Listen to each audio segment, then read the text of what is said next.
Bentornati nel forum. Oggi parliamo di Lancer, un gioco di ruolo del 2019 di Miguel Lopez e Tom Parkinson Morgan, finanziato su Kickstarter ed edito dalla Massive Press.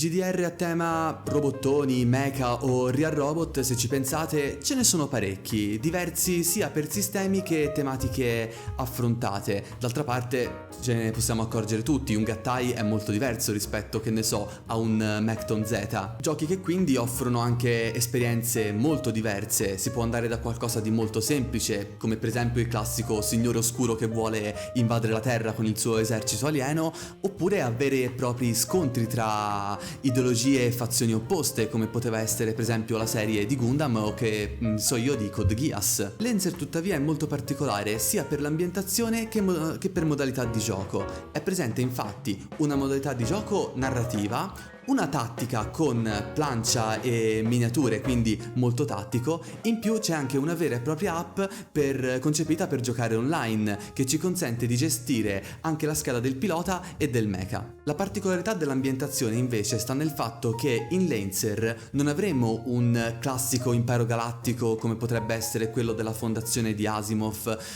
l'impero di Star Wars o quello di Warhammer 40.000, bensì un'unione galattica. Si tratta nella lore, come vedremo tra poco, di una entità politica post-capitalista e post-scarsità, governata da un comitato centrale con sede sulla Terra, qui chiamata Cradle, cioè la culla, letteralmente, i cui principali obiettivi sono portare la libertà in tutti i pianeti, garantire i bisogni primari e uno stile di vita decente a tutti i suoi abitanti, senza che nessuno possa sfruttare il lavoro di qualcun altro. Comunismo spaziale? Sì, in pratica, però non è tutto rose e fiori esattamente. L'Unione infatti non riesce ad arrivare ovunque, tanto che esistono tensioni fra alcuni pianeti sotto il suo controllo, e fuori dai suoi territori vi sono ancora pirati, predoni e falchi dell'industria che non accettano limiti ai loro affari, tanto che i conflitti possono effettivamente scoppiare da un momento all'altro. Come sempre quindi diamo uno sguardo prima all'ambientazione, poi alla creazione del personaggio e conseguentemente anche del mecha e il sistema, per poi lasciare in fondo tutte le considerazioni. La storia dell'Unione è piuttosto vasta, quindi tratteremo solo i punti salienti. 6.000 anni prima della sua formazione, l'umanità creò 10 enormi navi spaziali per colonizzare un nuovo pianeta abitabile. Tuttavia un disastro ecologico provocò il crollo della civiltà umana per come era conosciuta, e tutti i contatti con le 10 astronavi si persero nel corso del tempo. Sopravvissuta all'interno di Grandi Vault, manco fossimo in Fallout, una volta uscita l'umanità diede inizio ad una lunga serie di conflitti che si conclusero con la nascita del primo comitato dell'Unione. In questo periodo, chiamato della Fondazione, le comunicazioni vennero ripristinate e poco a poco si poté giungere a un vero e proprio piano di espansione spaziale, durato circa 1000 anni, che portò a ripristinare i contatti con alcune colonie umane, in particolare la nuova federazione di Carrakis e i discendenti delle 10 navi, come per esempio il popolo degli Aunik, fino alla scoperta su Marte del coro dell'oracolo, composto da 5 intelligenze artificiali chiamate le Voci, il cui ruolo all'interno dell'Unione ve lo lascio scoprire leggendo il manuale. Fatto sta che nell'anno 2880 dell'Unione, secondo questa nuova datazione, le tensioni fra gli Aunik e le colonie dell'Unione scoppiarono nella prima guerra distale, che portò alla distruzione del primo comitato e alla nascita del secondo, di stampo decisamente più aggressivo, colonialista e antro-sciovinista. Cosa vuol dire quest'ultimo termine? Lo sciovinismo è una forma di nazionalismo esaltato in cui il proprio paese è l'unico che conta e che nega a priori i valori culturali e i diritti fondamentali degli altri popoli. Ed essendo qui in ottica galattica, significa che solo gli obiettivi dell'umanità e del pianeta Terra, o Cradle appunto come viene chiamato, contano davvero, e chiama il pieno diritto di espandersi in tutta la galassia, imponendosi su tutte le altre colonie umane. In pratica siamo nella fase nazionalista e stalinista dell'Unione. Nell'anno 3000 dell'Unione, un'intelligenza artificiale suprema nota come Monist 1 o Monist I si manifestò dalle attività delle 5 voci, riuscendo inspiegabilmente ad aprire un varco spazio-temporale con il quale portò via la luna di Marte, per poi riapparire di fronte al pianeta rosso causando una rivolta delle macchine e chiedendo di trattare con il comitato stesso. Una volta strappato ad esso l'obbligo di interrompere qualunque progetto tanatologico e postumano, scomparve nuovamente, ma da questo evento fu possibile scoprire un modo per viaggiare nello spazio attraverso il Blink Space, una sorta di iperspazio o velocità di curvatura se preferite. Seguì quindi il secondo periodo di espansione sotto il secondo comitato, fino allo scoppio della crisi herzeniana, penso si pronunci così, che portò alla prima guerra civile dell'Unione e alla sperimentazione dei mecha sul campo di battaglia, nonché alla caduta del secondo comitato e alla nascita del terzo, che recuperò i valori del primo e si ripromise di portare avanti gli scopi dell'Unione in modo più lento e organizzato, basandosi prima di tutto sul commercio e sulla cultura, cercando di integrare nei suoi confini quante più realtà possibile nel pieno rispetto dei loro diritti. La nuova federazione di Karrakin, invece, finì per sciogliersi e al suo posto sorsero le baronie commerciali. L'ultimo evento degno di nota è la seconda guerra di Stale scoppiata nuovamente col popolo degli Aunik, dove per la prima volta un ponte spazio-temporale o Blinkgate cadde in mano ad uno stato ostile all'Unione. Ora siamo nell'anno 5016. L'Unione occupa un terzo della Via Lattea ed è nel pieno di un'età dell'oro, tanto che il futuro, come lo descrive il manuale, sembra sospeso come una moneta che gira all'apice del suo lancio, ma la caduta è imminente e dove questa moneta cadrà è ancora tutto da stabilire. Il progetto utopico dell'Unione è ambizioso, ma a portata di mano grazie ai Blink Space, all'Omninet, una sorta di rete internet, e alla Manna, la moneta ufficiale, benché si usi poco. Tuttavia un progetto ancora lungi dall'essere compiuto. Gli stati diasporani ai confini hanno molti pochi contatti col potere centrale, tanto che quando questi contatti avvengono sono eventi eccezionali da ricordare nel corso delle generazioni. Gli stati corporativi che forniscono i mecha all'Unione li forniscono però anche ai loro nemici in nome del profitto, ed è solo questione di tempo prima che queste due diverse filosofie si scontrino. In più, la presenza dei pirati e di realtà ostili rendono lo spazio aperto un luogo sempre affascinante da esplorare, ma tuttora molto pericoloso. E in tutto questo troviamo i Lancer, eccezionali piloti di mecha che intervengono quando ogni altro mezzo fallisce. Le cui azioni sono quelle che, per così dire, scriveranno la storia.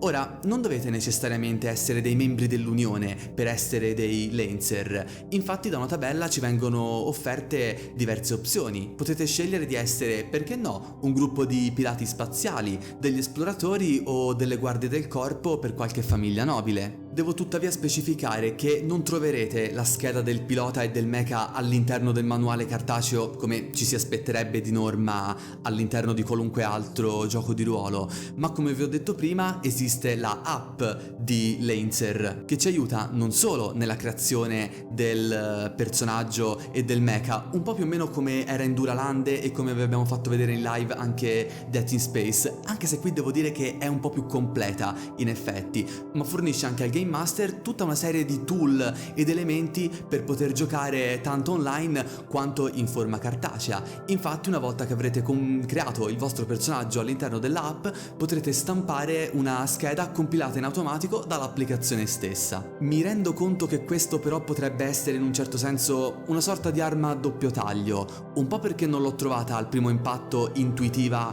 come mi sarei aspettato, o meglio, credo che l'app presupponga che tu abbia letto e conosca molto bene il manuale.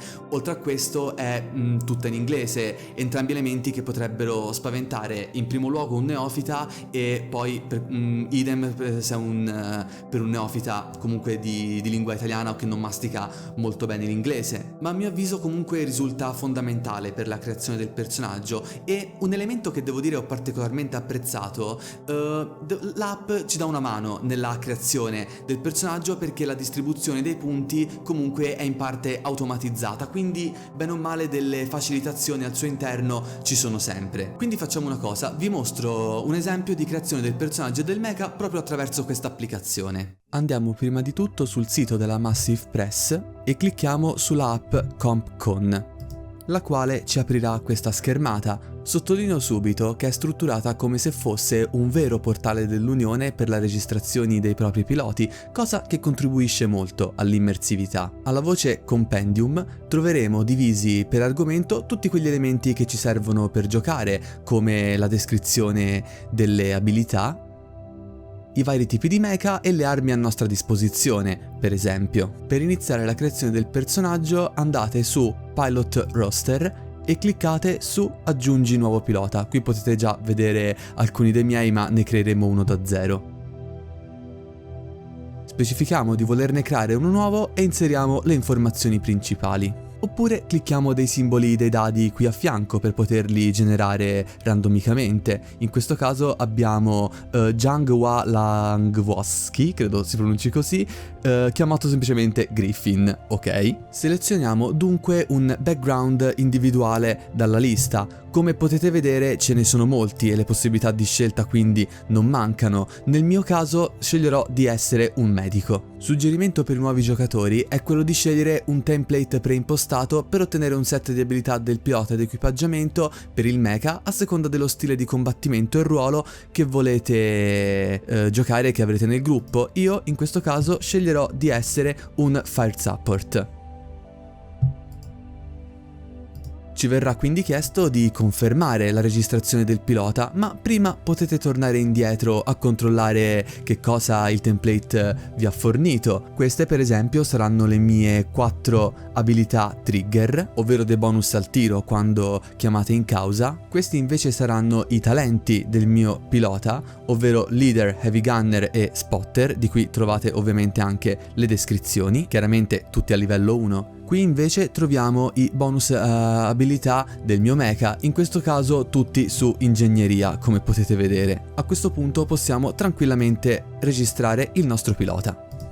Ora per esempio l'ho fatto per i miei precedenti personaggi, qui in questo caso no, ma potete aggiungere anche qui delle immagini preimpostate fornite dall'applicazione. Troveremo quindi tutto salvato e diviso per sezioni, dalle voci generali del personaggio, il profilo narrativo, quello tattico e l'hangar del nostro mech, del quale troviamo tutte le statistiche.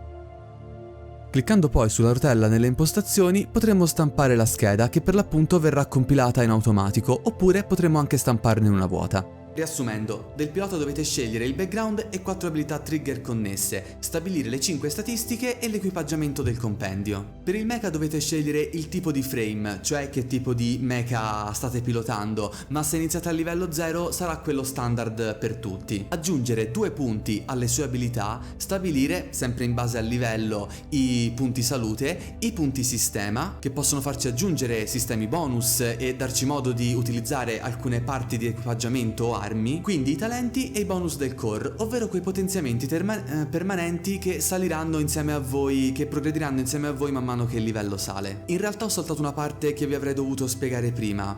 Dal momento che nel mondo di Lancer l'uso del denaro è fortemente limitato, per acquisire di volta in volta nuovi pezzi di equipaggiamento o comunque tutti i potenziamenti non dovrete usare il denaro, bensì le licenze che aumenteranno di livello man mano che compite le missioni. Partendo dal livello 0 avrete quindi tutti lo stesso tipo di mecha fornito dal General Massive System, cioè il fornitore galattico universale, una specie di Acme galattico per intenderci, ovvero il GMS Everest. Ma dal momento in cui guadagnerete la vostra licenza di livello 1 avrete accesso ai 28 frame forniti dai 4 grandi stati corporativi e tutti i suoi potenziamenti man mano che salite di livello. I frame della IPS Northstar sono quelli per i combattenti versatili e dotati di una buona resistenza, non a caso i preferiti della pirateria, e per questo infatti non sembra neanche un caso che i loro nomi ricalchino quelli di pirati o di marinai famosi. La Smith Shimano Corpro invece offre dei frame basati molto sull'agilità e sulla mobilità, pensati non tanto per incastare colpi ma più per schivarli, essenziali nel design e precisi nelle loro azioni. La Horus, più che una corporazione, si tratta di una sorta di mente alveare composta di tanti collettivi all'interno dell'Omninet, in cui potete trovare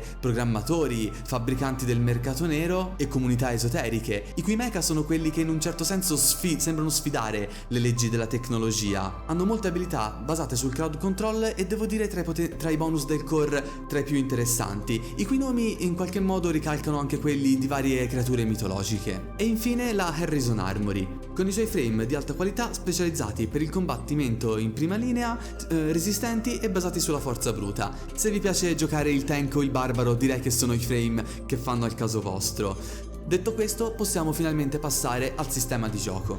In Lancer useremo i D20 e i D6 per compiere dei check sulle abilità, tiri per attaccare e tiri salvezza, dove un risultato di 10 o più è un successo, a meno che l'azione non presenti difficoltà o risulti comunque rischiosa.